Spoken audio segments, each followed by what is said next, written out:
Greetings, everyone. Greetings. I won't be too long. Just to speak on a few matters that I think the youth, especially this my generation, where their mindset is at.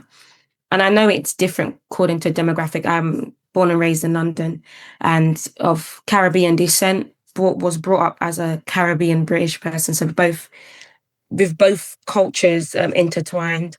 Third generation British as well. And but the trend that I'm seeing for my demographic as a whole is a wanting to return, a desiring to be more involved. Yet there are certain obstacles on mindsets. I say that in a weird way, we're more individualistic in the sense of everyone's looking for their own goals and plans and achievements. But there is a collective sensitivity that we have also towards each other and calling out what is right and what is wrong. And I guess the youth tend to be that. So just speak a few facts. They say The Voice UK stated that 33% of Black Brits, young Black Brits, desire to relocate back home. 33% of us. And a lot of people that I know have desires to reconnect back home, to essentially relocate, to start businesses, to get more involved in back home, as well as building where they are here and not neglecting that. Some are completely hands off, saying, I don't want to live here no more. I want to start afresh back home. That's where I'm at. Because being a minority it has its effects. As those who are in America or in Europe, you would understand the difference. Of being a minority, and it's a choice to be a minority in a sense. We're like, well, we're here, we're not around our people, this is a choice. Not that the choice was given to us, where our grandparents were the ones to relocate, and by chance, by default, we were born into the system and into the Western world. But there is a great desire, and I think the most important thing which I always advocate for is strategic ways and methods of reconnecting the youth. They don't know where to start, how to get there, where to go, who to connect with. And I think that's something that one of my desires is for that to happen, is that creating platforms of and ways that we can connect the youth with Africa, with the Caribbean. And sorry, give me 1 second. So I just let my mom, she knows she's in the video, but she knows.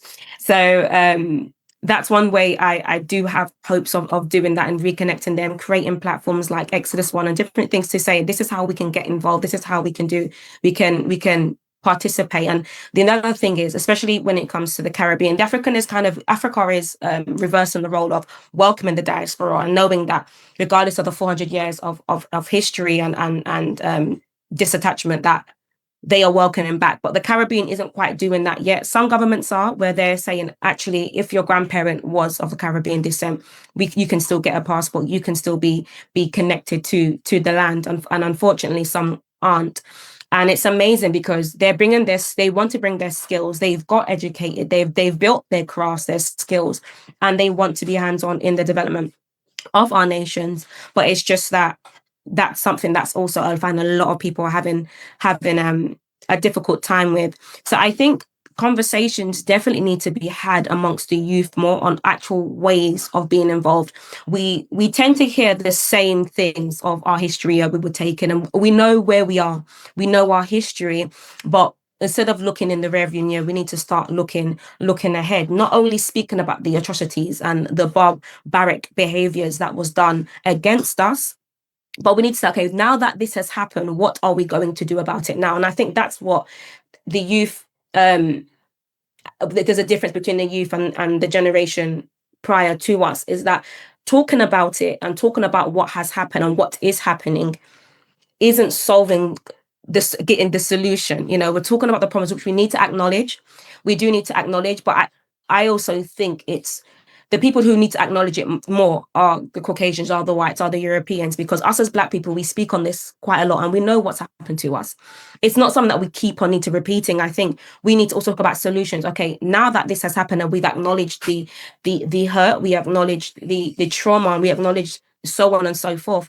What can we do? How can we get more involved? And this is why Ibrahim Traoré has been a beam of light the way he has been, and he's the attention of the youth. It's everyone is really everyone. I don't know anyone that of menelated tone that is against Ibrahim Traoré, but it's the youth that are seeing that he has created a solution, not just, oh, we have corruption in African, states or in this or that, but he actually has become a solution. And that's why the youth are so they're engulfed with this, and it's created so much hope in Africa, where so much people like, I want to even go to Burkina Faso, especially African Americans. They were like, I want to go to Burkina Faso. Not that Burkina Faso is the most stable economy in Africa, but yet they see the hope and they see the change and they see the solution that Ibrahim Traoré is having. So as much as we need to speak on such topics, but we also need to speak on solutions. We spend hours speaking about problems, but we need to spend hours coming together and finding solutions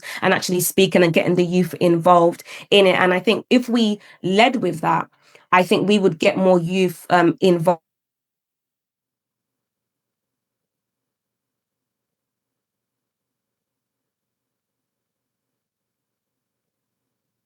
Looks like we I have. don't know if she might be frozen there a bit. Looks like we have a involved in. Oh, she's back. She's back. Go ahead, Deborah. Go ahead. Go ahead. Great. So, thanks. Awesome. So I think that's something that we really need to do. Creating platforms like this is great, but we really need to ask the youth what is their point of view on, like you're doing now, on solutions, but solution based, because I think we would be more proactive if it was solution based, not just to talk about what has happened, but what can we do. So I think so I'll just stop there. And it's exciting times. There is hope. There's a lot of hope going on right now, especially we have platforms like this. We have the internet where we can connect, we can commune with each other, but we really need to speak on solutions, and especially reconnecting. Not so much solutions. I know everyone has their path that they're working on in youth and in in whatever way that God has given us, the different parts that we need to focus on, but also the solution of them being involved in Africa, in the development and in the changes as well as a whole. So I'll finish there, and I'll just yield there. Thank you.